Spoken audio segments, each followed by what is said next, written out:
Welcome to Live Daf, your online Daf Yomi Shir. Shalom Aleichem, welcome back to today's Daf Yomi, which is Eruvin Daf Chaf Hey, where 2 lines from the top says the Gemara. Karfif Yosin Beis Osayim. If we have this karfif, this enclosure, this non-residential enclosure which is larger in size than 2 sa, Shlohukaf Ladira.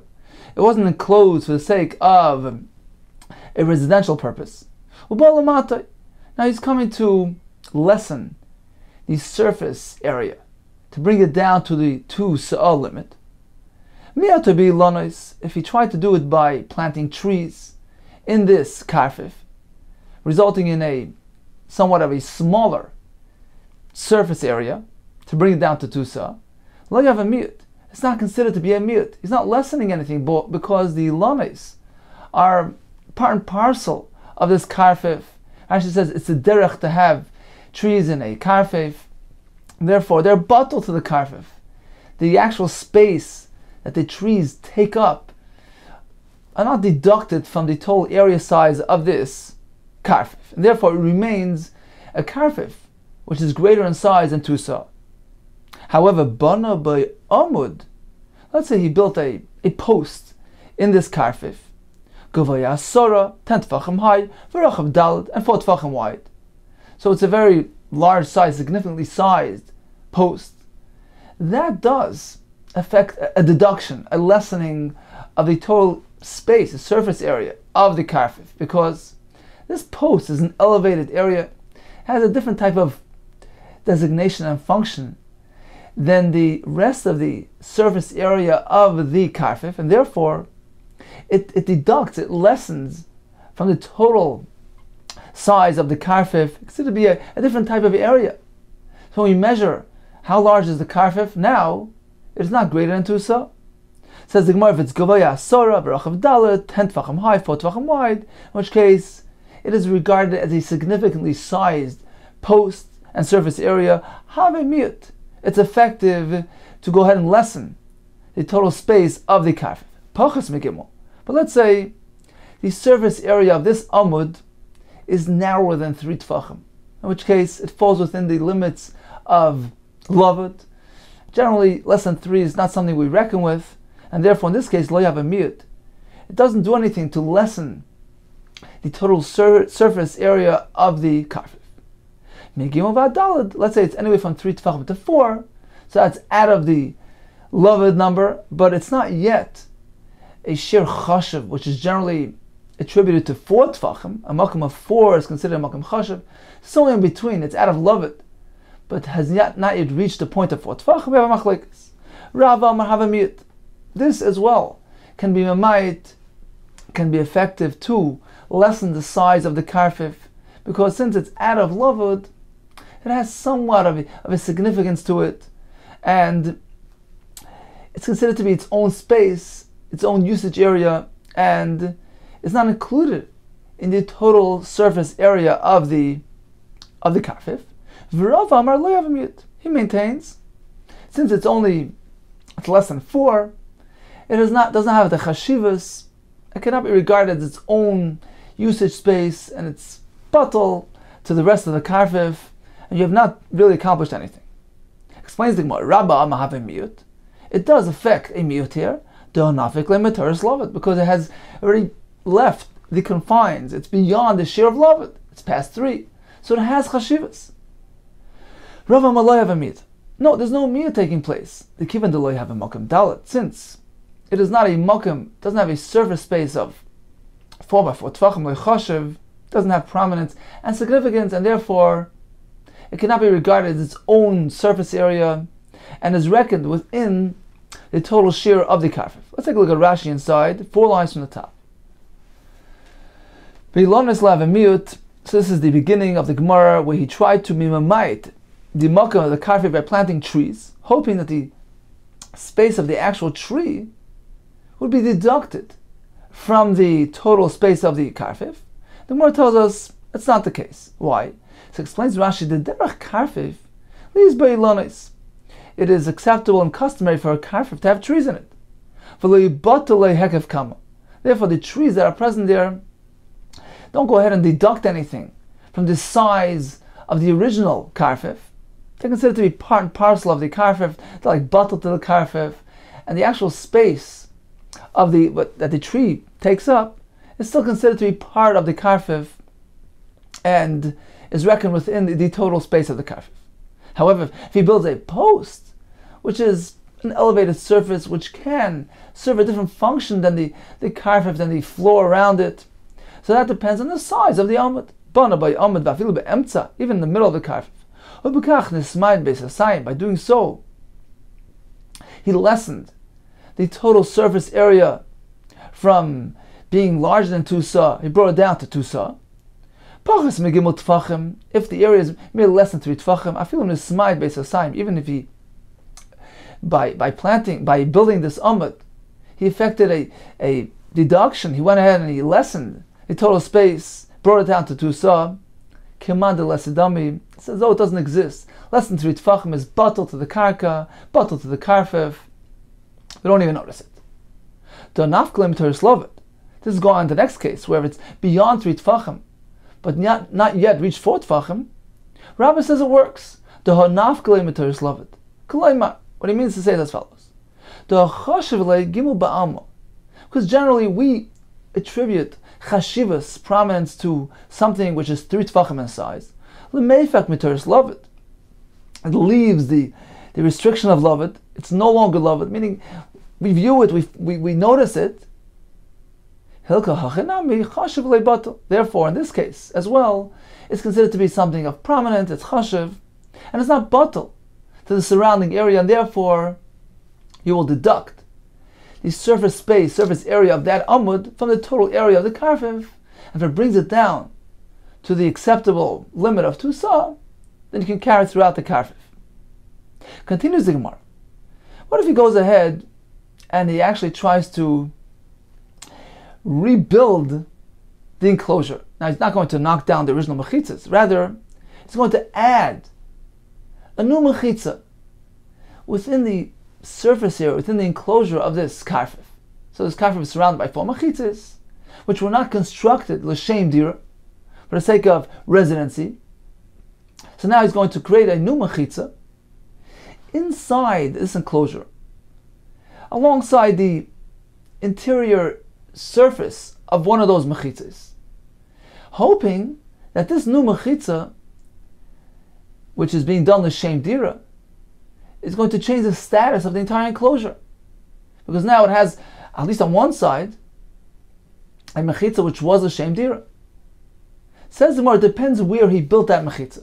If he built it too close to the original mechitza, right inside the original mechitza, he didn't do anything. It's just a redundant mechitza there.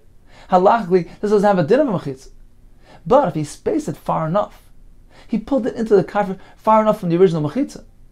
So you have the original mechitza, and then the new mechitza is pulled inward into the surface area, into the enclosure of the karfif, far enough from the original mechitza, where al pi halacha we consider it to be a proper mechitza.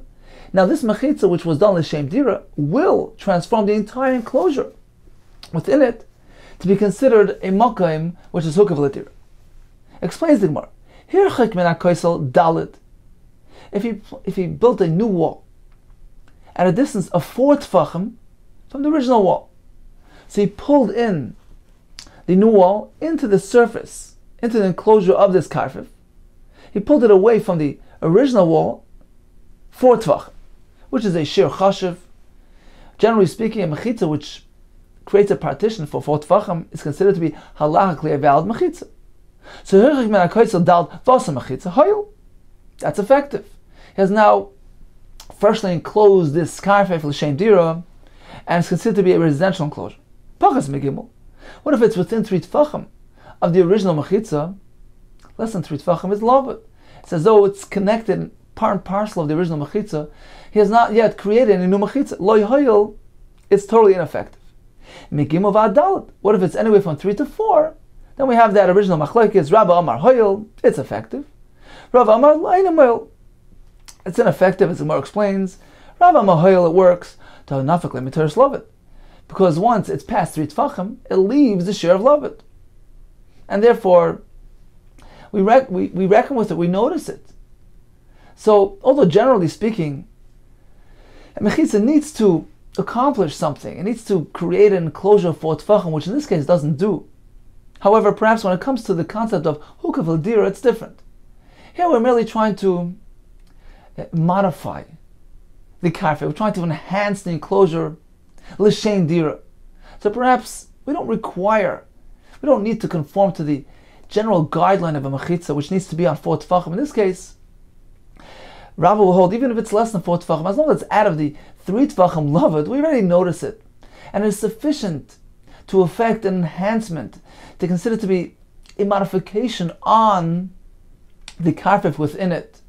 It's considered to have enhanced it and benefited and improved it and created the dira aspect here, due to the fact that we have this additional mechitza, which is somewhat being reckoned with. That's Rabba's sheet.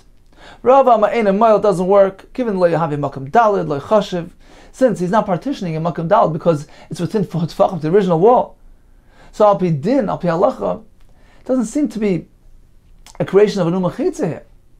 Therefore, we must conform with the general guidelines of mechitza. Since it's not considered proper mechitza, it will not affect any change. It will not create any transformation on this karfif, and it will not be considered to be a newly enclosed area l'shem dira. So this is the first version of the Gemara. Again, less than 3, all agree, is not reckoned with. It's loved. Beyond 4, all agree, it's a makam chashav, and certainly is reckoned with. Between 3 and 4, we have machlekes. Rabba says it works. Rabba says it doesn't work. So Rabba holds, as long as it's somewhat reckoned with, that's enough. Rabba says you need to create a new makom, to change, to transform, take something old and transform it anew. You need to create something new, a makom dalit, which you don't have in this case. This is the first version of Simi Mas and the Kula. You had a different version, a more lenient version of the machlekes. As Rashi explains, he learned as follows: if it's anywhere past 3, past love, all agree, that's enough. Because although he didn't create something anew, it's just past love, it's not yet 4. That's enough to transform, to change the makom from a non-dira makom to add that element of dira to it. It's important enough. Something which is greater than 3 has somewhat of an importance, and therefore it can contribute. It can provide that dira element, a dira ingredient to the enclosure. But if it's less than 3, in which case it falls within the limits of lavud, here is the machlekes. Rava says, even in this case it works. Rava says it doesn't. So Rava will understand, less than lavud is not reckoned with. What does Rava hold? Rava says, even if it's within lavud, we don't even notice it. Here it's different, because all we need is a slight improvement on this hekif, slight improvement on this enclosure. You don't need to reconstruct those mechitzas. You need to indicate in somewhat way that it's now being designated l'shem dira. So if you add this wall, even if it's within 3 to the previous wall, that is enough to contribute that dira element to this enclosure. The same thing regarding that post we mentioned earlier, which was trying to lessen the surface area of this karfef. He holds that even if it's less than 3 tefachim, that's enough, because bottom line, it's a separate area. It's a post. It's not really part and parcel of a surrounding area. Therefore, it's enough when it comes to the sheer base of Sayim. Since it's not viewed together with the surrounding area, it's an elevated area. It's enough. For the din of Beis Hasayim, we don't consider it to be an area greater than Beis Hasayim because we deduct that surface area despite the fact it's less than 3 tefachim. Continues the Gemara. He's going to try to lessen the surface area of the karfeh, bring it down to 2 sa, by adding a layer of cement to the interior surface of the enclosing walls, of the surrounding walls around this karfeh. Tach by tit. So he smears a layer of cement to the inner surface of the wall, which is surrounding the karfeh, which is right now greater in size than 2 sa. By smearing that tit, he's trying to lessen the surface area and bring it down to 2 sa. So it depends. Tach by tit, if this tit has the ability, it's strong enough, it can sustain itself, stand on its own, even if it would not be leaning on that wall. It would stand, have a miyut. this is effective and it affects miut. It makes the area into a smaller size. However, if the tit doesn't have the ability to stand on its own, it only stands because it's leaning, it's attached, it's pasted onto the former wall. They have a machlekes. Rava miut. Even in this case, it can go ahead and lessen the total surface area of the karfif because the usage area has been lessened. It's now smaller in size. Rava amar leva miut. Since the tit cannot stand on its own, merely because it's being supported by the former wall, that's why it's standing. Lo have a miut. We don't reckon with it. It's batal to the original wall, and we don't deduct the tit area from the total space, and therefore it retains its large size status greater than 2 sa. Explains the Gemara. Rava mahava miut. Even this tit, which needs to be supported by that wall, it will be memait the total surface area. Hashtami akoy. Right now, is it standing yet? So right now, it's lessening the surface area. It's part of the structure, and the interior space of this karfif right now has been brought down to the limit of 2 sa. Rava amar leva miut. It cannot be memait the surface of the karfif. Kiven de lo yochel and make it fnei atzmoi, since it doesn't have the ability to stand on its own. Lo klumu, it's not worth anything. We don't reckon with it. It's like buttle to that wall, and therefore it doesn't do anything to deduct from the total surface area of this karfif. Continues the Gemara. Hirchak minat tel dalit. Let's say he has a karfif, this enclosure, which was not l'shem dira and was greater in size than 2 sa, and now he's going to try to reconfigure those mechitzas. He's going to create a new mechitza to create a makom dira. How's he going to do it? We're speaking about an enclosure which has 3 mechitzas around it, 3 proper mechitzas. On the 4th side there's a tel, this hill, which creates a mechitza for the 4th side.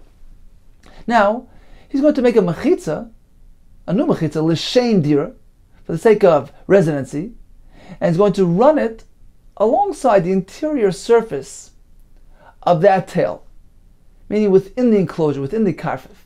He's going to build a new mechitza, l'shem dira, alongside the tail, which will create a substitution for the tail.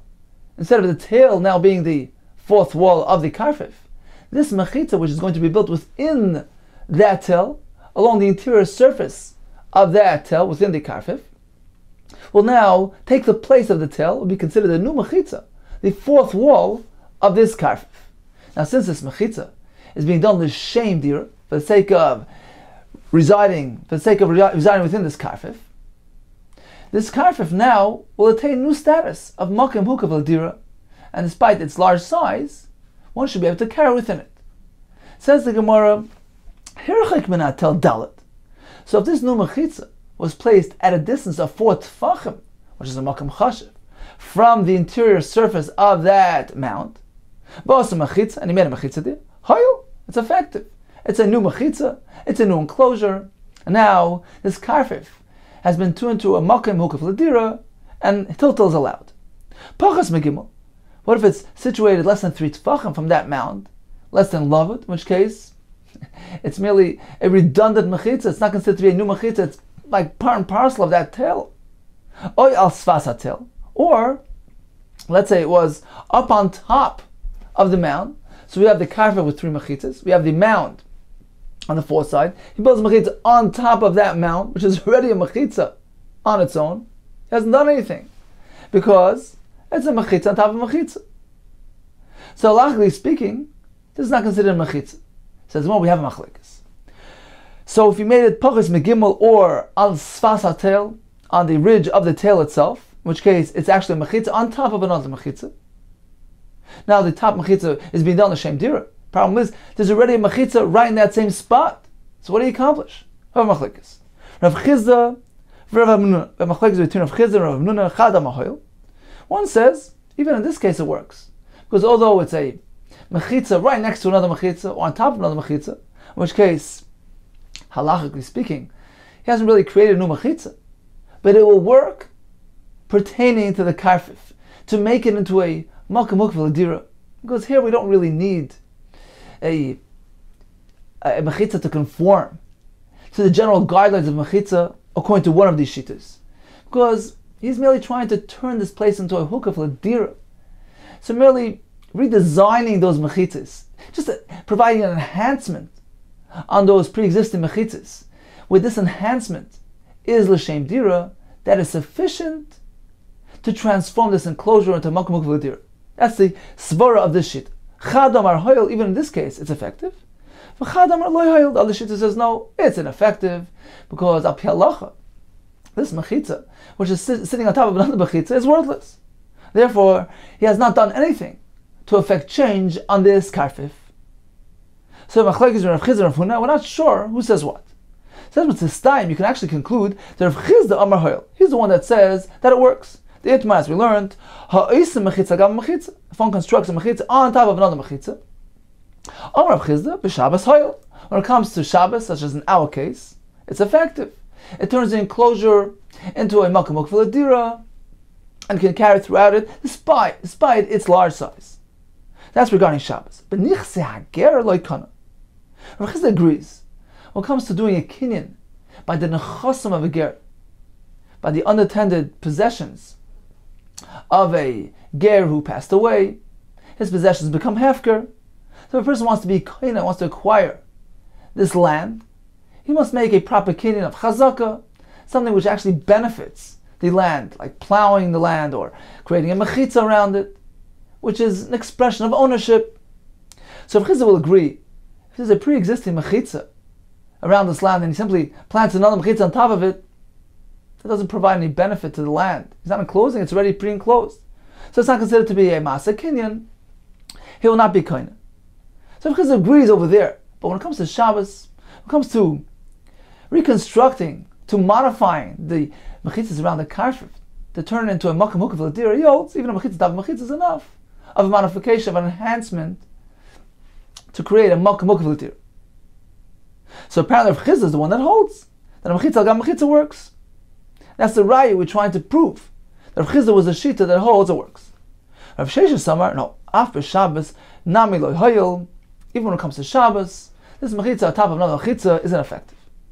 Says Gemara Testayim. Indeed, we have a conclusion from here. We have clarity that Rav Chizda is the man the Amar that holds that it works. Amar Rav Chizda, u'mayil Rav Sheshes. You know, Rav Sheshes, although he holds that generally a mechitza top of mechitza will not be effective to turn this karfif into a residential enclosure, he would agree in the following case. Shem asa mechitza al hatel shehoyel. Let's say he's trying to surround the actual mound. So we have a mound which is lifted from the area around it at a height of 10 tefachim. That in itself is considered a mechitza, which creates a shesiyachid on the top surface of the tail. Let's say we have a very large size tail, greater than 2 so, which was not hukaf l'dira. Now he's going to plant a mechitza on top of that tail, right alongside the edges. Even though technically speaking, it's a mechitza on top of mechitza, because this tail itself has been already elevated a shear of 10 tefachim, which that itself is considered a mechitza. But placing a mechitza on top of that ridge, on top of the sfasa tail, even if Sheshes would agree, creates a new enclosure for the surface on top of the tail. It makes it makom mukva l'dira if it was done for the sake of a residential purpose. Why? Why would Rav Sheshes agree in this case? Although Rav Sheshes generally holds that mechitza top mechitza is worthless.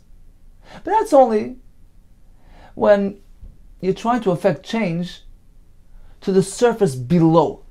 For instance, in the case of the karfa we discussed, we have a large area, a flat area, which was already enclosed by mechitza. You place a mechitza on top of that mechitza, you haven't done anything. For the surface below, which has already experienced enclosure, it's already been mukaf to the mechitzas, to the lower mechitzas. The upper mechitzas are ineffective, not benefiting the ground below in any way. But when it comes to the top of the tail, which doesn't really have a gate around it, so these people sitting up there, they experience the benefit of the new mechitza, which is surrounding the top surface of that tail. So, halachically speaking, the surface of the tail was already considered to be enclosed by the mere fact that it was elevated from the ground around it. But adding that mechitza adds something, contributes to the residence on the surface of the tail, and therefore, since it was done l'shem dira, from here on in, the surface of the tail is considered to be makam mukaf l'dira. Says the Gemara, Moidler, if Shesha would agree to me, Shem asa mechitza al tail, if he created another mechitza on the tail alongside the ridge of the tail, shehoyel, it is certainly effective. My time, why? Hoyel uba'avir mechitzes halyoinus hudar. Since the fellow residing on the surface of the tail, he is residing ba'avir mechitzes halyoinus, within the airspace of the upper mechitzes. He sees them, he experiences them, he enjoys them, he has from them. Therefore, they certainly positively affect the surface of the tail and turn it into a makam mukaf l'dir. By Rabba Bar Chana, according to the Shita that holds that mechitza on top of mechitza is ineffective. What about the following case? There was a mechitza, he built another mechitza on top of it, and nivlu mechitza satachtoinis. It was sitting on soft earth, and the bottom mechitzas got swallowed and sunk into the ground. And only the upper mechitzas are right now existing and in place. Those upper mechitzas were created l'shem dira. What is the halacha? Says the Gemara, pertaining to what halacha are we asking? L'mai.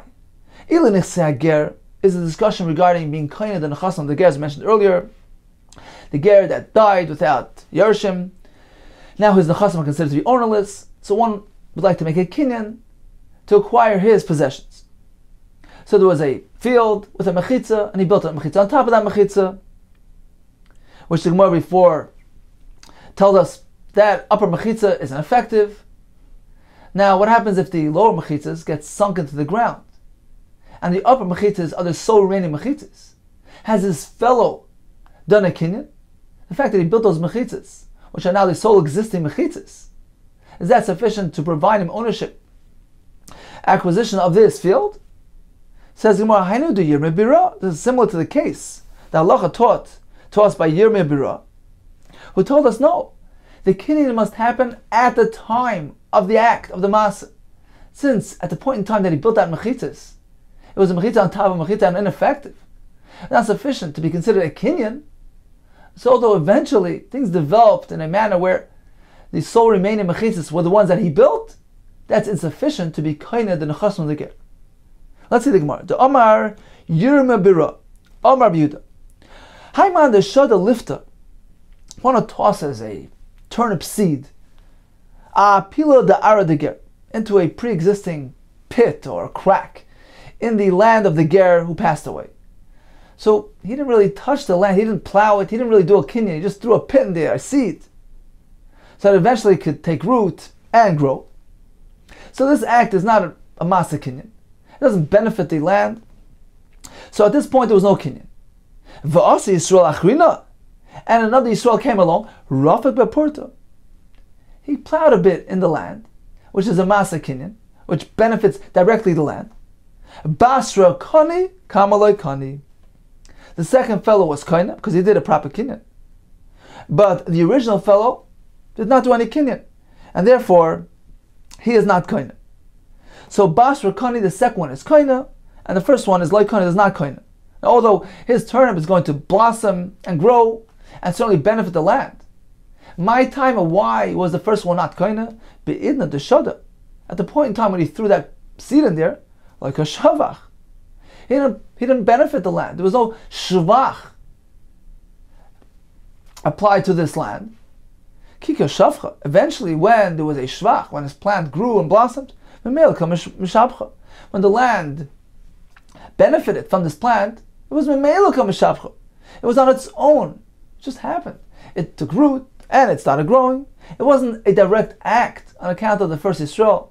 It wasn't a display of ownership. It wasn't an act of kinyan. So even though it happens later, that's not really his doing directly. Therefore, he has not done any kinyan. Rather, the second fellow came along and plowed just a little bit. He was kinyan. So getting back to our case where we planted the mechitza on top of another mechitza, which at that point in time was not considered a kinyan, because it was just a redundant mechitza. So all the original mechitza sunk into the ground, leaving just the upper mechitza intact. That's something which happens with Mela.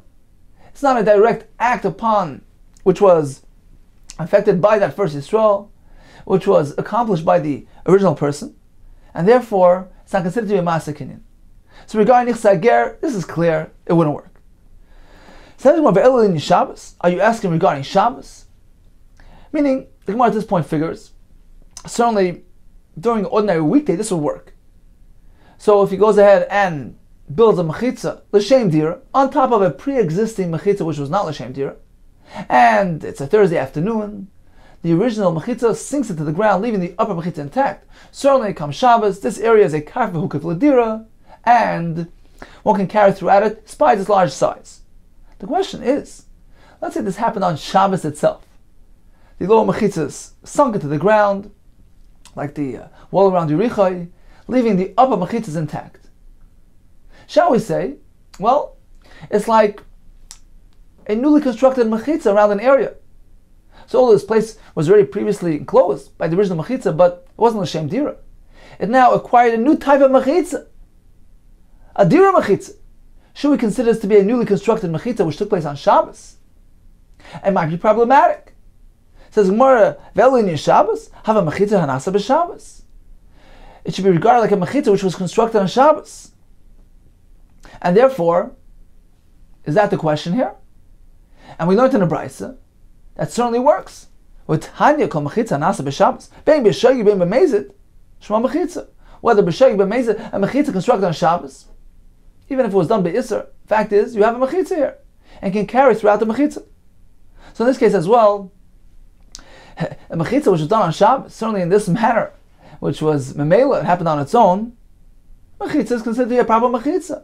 This makom is hukav l'dira, due to the fact that the upper mechitzas, which are now the solely standing mechitzas, are dira mechitzas.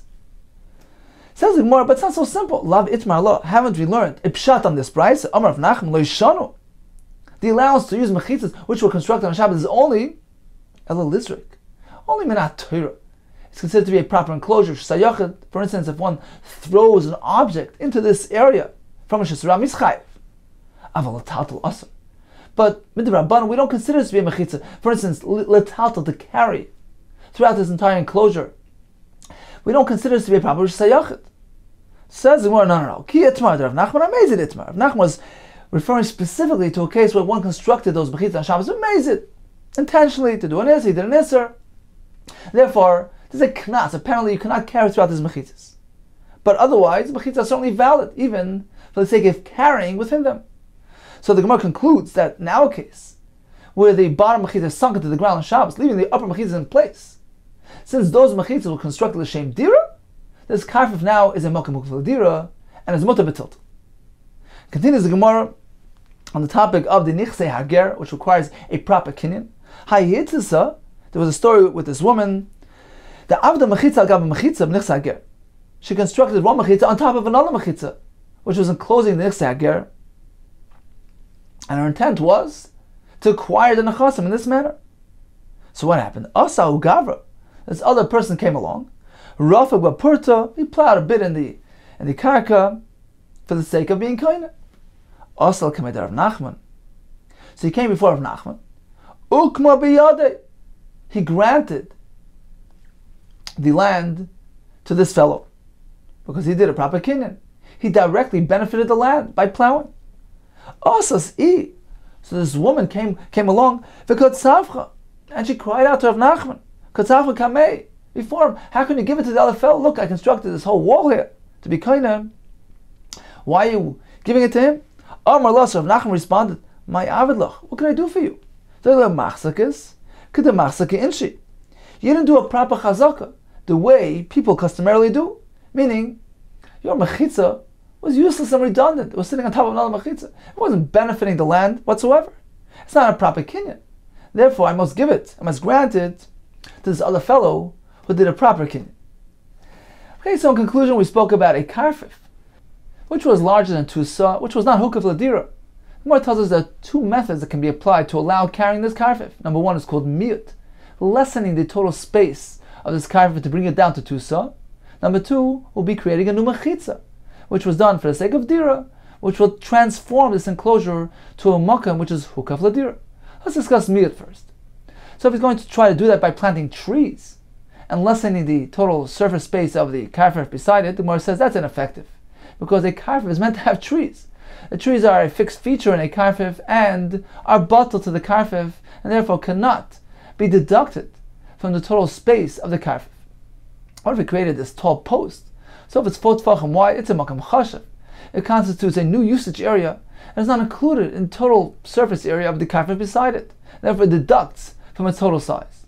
If the amud is anywhere from 3 to 4 tefachim, we have machlekes. If it's less than 3, which is within the share of lavet, it's not reckoned with and is not memayit the share of the karfif. According to Simi's approach, if it's between 3 and 4, we'll agree it's okay. If it's less than 3, then we have the machlekes. We have plaster which was pasted onto the interior surface of the pre-existing wall in order to be memayit the total surface area of the karfif. If this plaster could stand by its own right, all agree it's effective.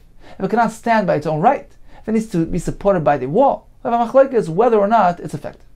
Regarding creating a new mechitza along the interior surface of the mechitza surrounding the karfif, this new mechitza will be l'shem dira, for residential purposes. Do we say that now it's been transformed into a residential enclosure? So it depends. If the space between the new and old mechitza is 4 tefachim, that's considered to be a makam chashav, a proper mechitza, and therefore it's effective. If the space is between 3 and 4, we have machlekes. If it's less than 3, all agree it's ineffective. According to Simi's approach, if it's between 3 and 4, we have machlekes. All agree it's okay. If it's less than 3, that's when we have the machlekes. All agree if he makes a mechitza on top of this mound, on the edge of this tail, which is now properly enclosing the top portion of the tail, all agree this has now become a makam hukaf l'dira, because the upper mechitzas, which are directly benefiting the members of the tail, was on l'shem dira. Mechitza holds, generally speaking, even a mechitza on top of another mechitza works in order to be considered makam hukaf l'dira. All agree when it comes to acquiring the nichse hager, placing a mechitza on top of another pre-existing mechitza is ineffective to be kaina the nechas. Continues the Gemara. Karfif beis shalish. What if we have this large karfif, 3 saw in size, too large, exceeds the limits of the beis sign? And what did he do? V'kira boy beis saw. He placed a roof above 1 saw, a third of this karfif.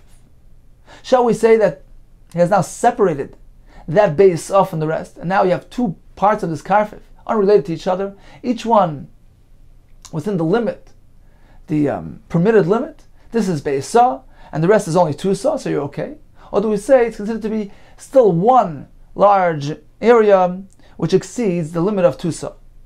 Rava, or some say Rabba, Amar Avir Kiruya Miyatre.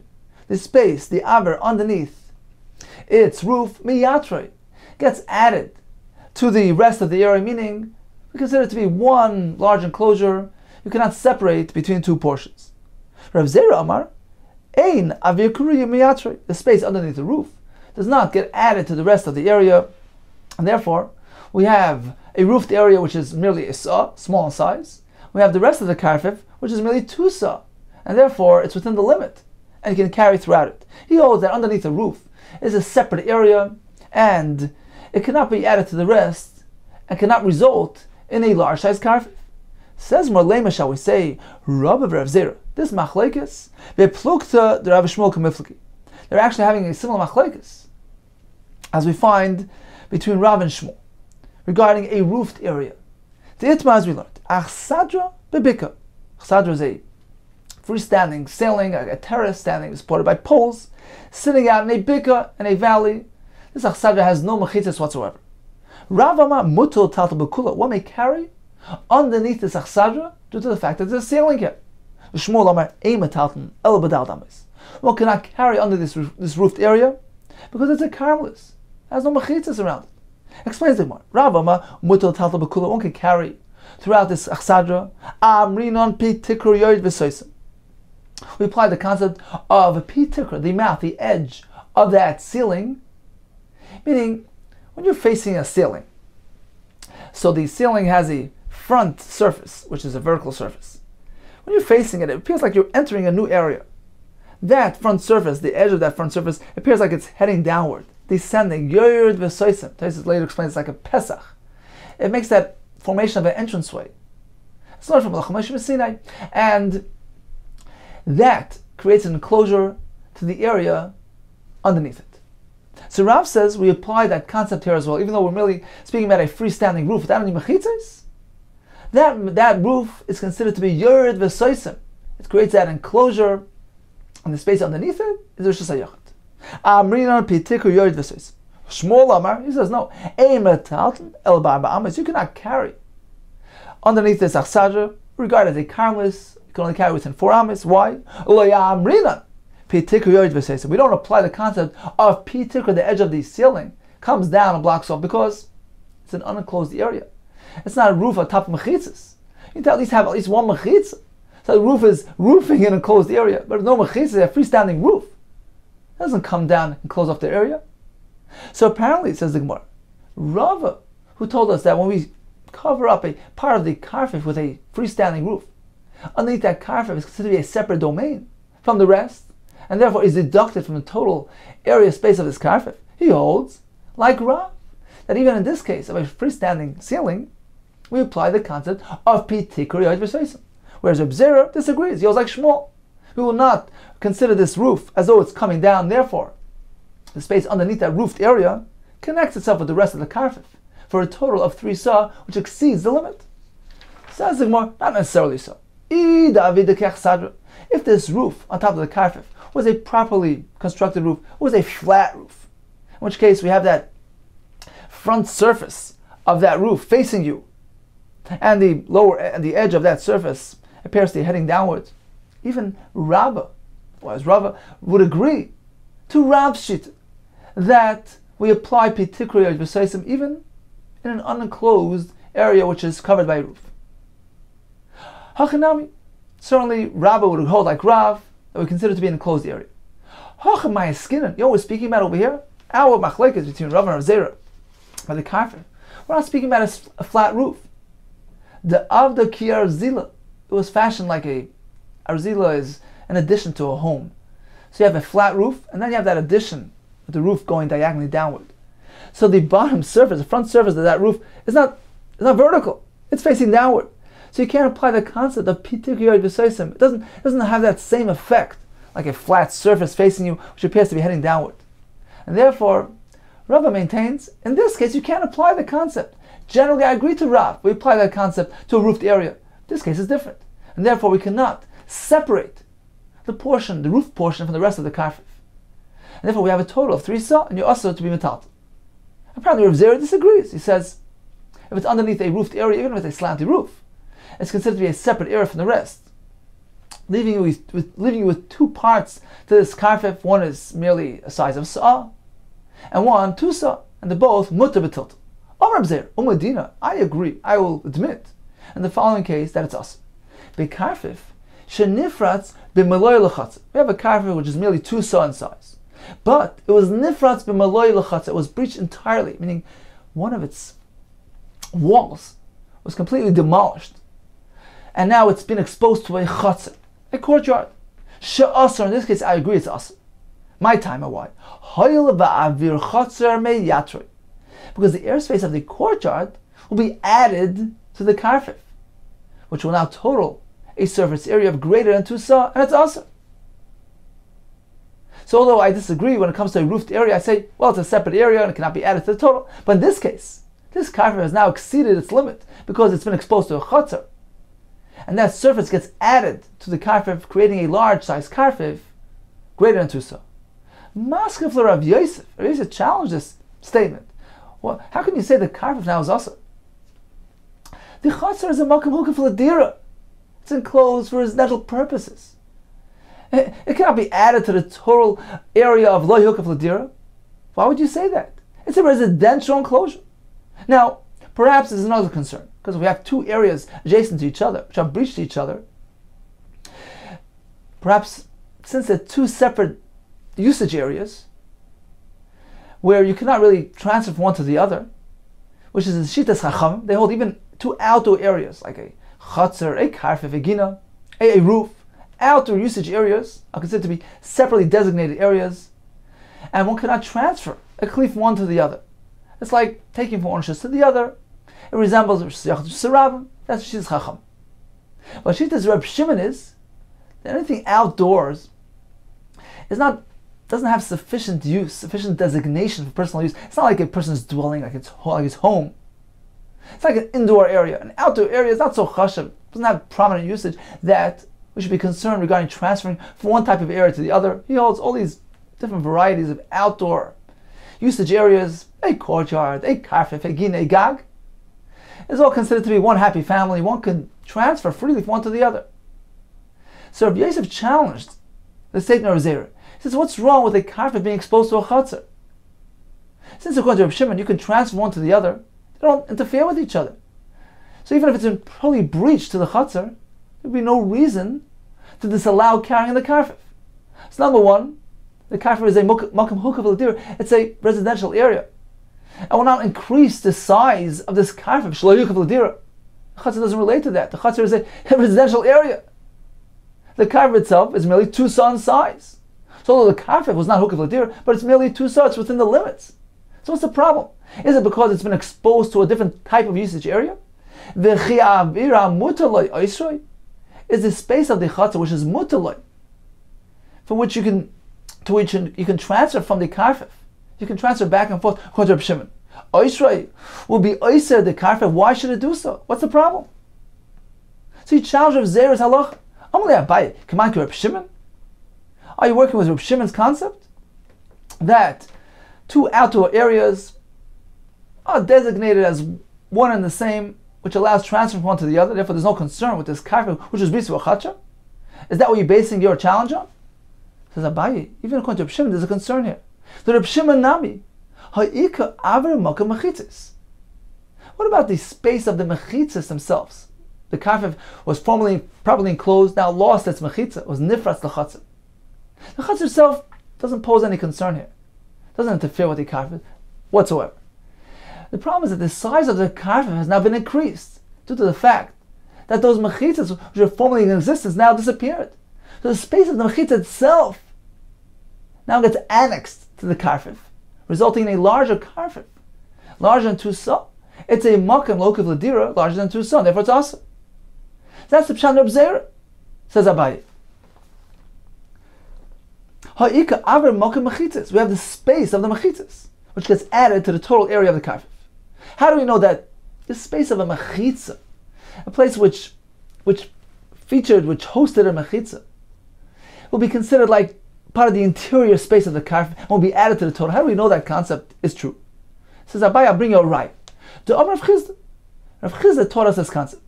Karfif shenifratz b'maloi l'chatzah.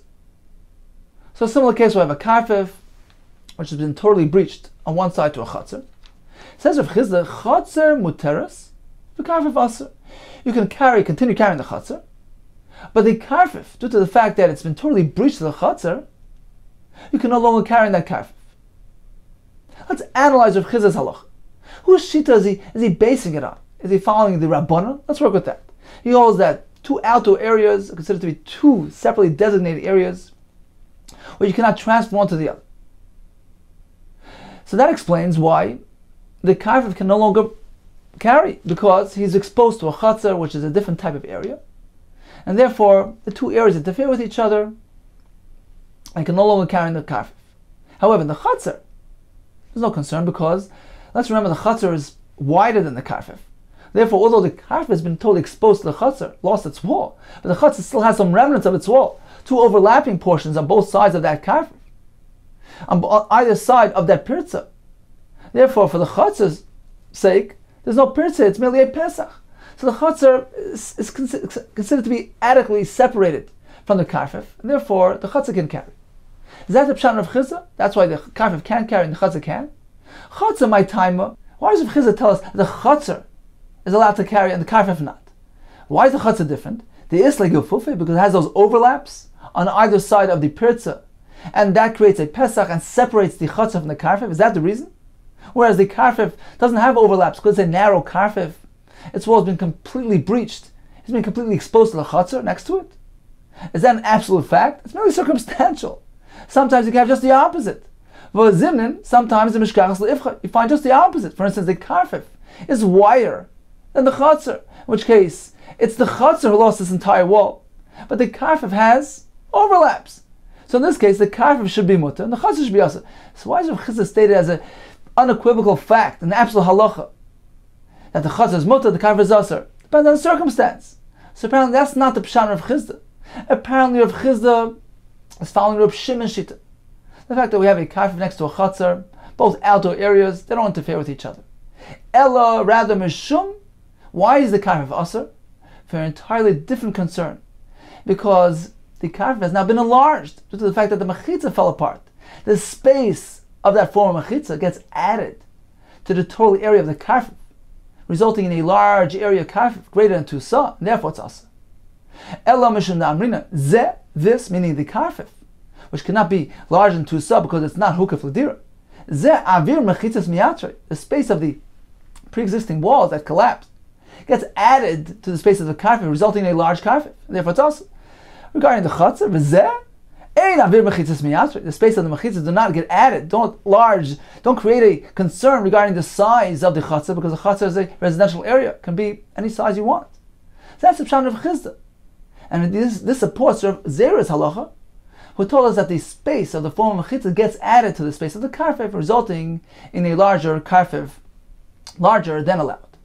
Continues the Gemara, who busted up? There was this orchard, which was behind the home. So it had 3 mechitzas, and the 4th mechitza was actually the back wall of the home, which was open to the backyard, which creates a hekef ladira, a residential enclosure. How busted, there was this orchard, the havas samach, leguda da padna, which was adjacent to the wall of this apadnas mansion. So the back wall of the mansion was actually the mechitza, the 4th mechitza of this orchard. So what happened? Nafal ashita, b'ryaisa da padna, the outer wall, ashita b'ryaisa, the outer wall, meaning this back wall, which was adjacent to the orchard, it collapsed.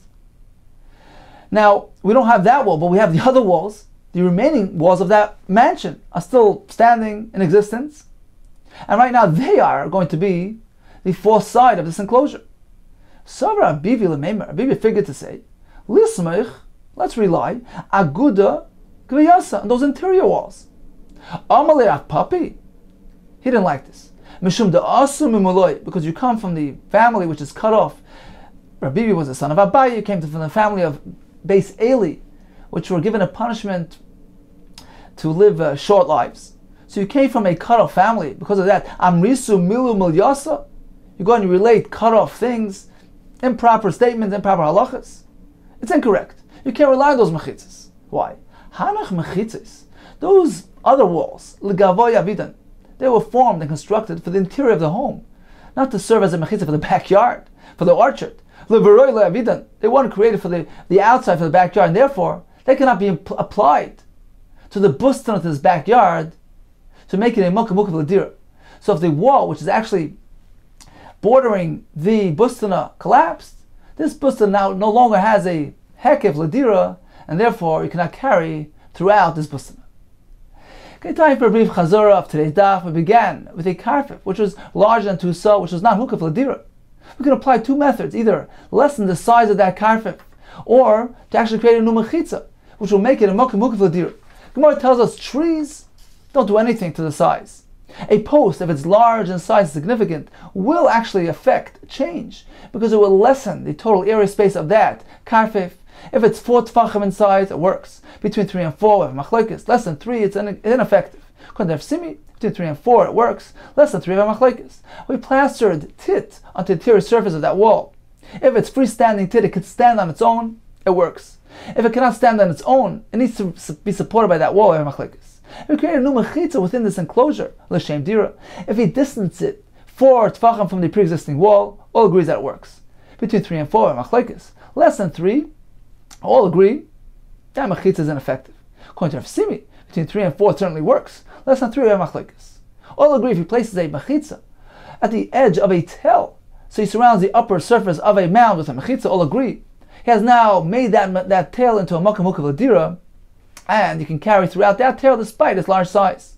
Rav Chisda maintains, even generally speaking, a mechitza on top of a mechitza works for Shabbos, works to make it a Mokum Mukv L'Dira. When it comes to be koine, the nichsi hager, you need a proper kinyan, an effective kinyan which actually benefits the land, and therefore mechitza on top of mechitza is totally ineffective. Now what if he built a mechitza l'shem dir on top of a pre-existing mechitza, and that former mechitza sinks into the ground, leaving the upper mechitzas intact? When it comes to Shabbos, it's effective. But he can't be koine the nechasim of a ger in this manner, because at the time of the construction, it wasn't benefiting the land below. The Gemara spoke about a large-sized karfif, which was partially roofed. The Gemara concluded, Rav and Rav Zeir both agree that if it's a flat roof, the roofed area is considered to be a separate entity from the rest of the karfif, and not reckoned within the total area space of the karfif.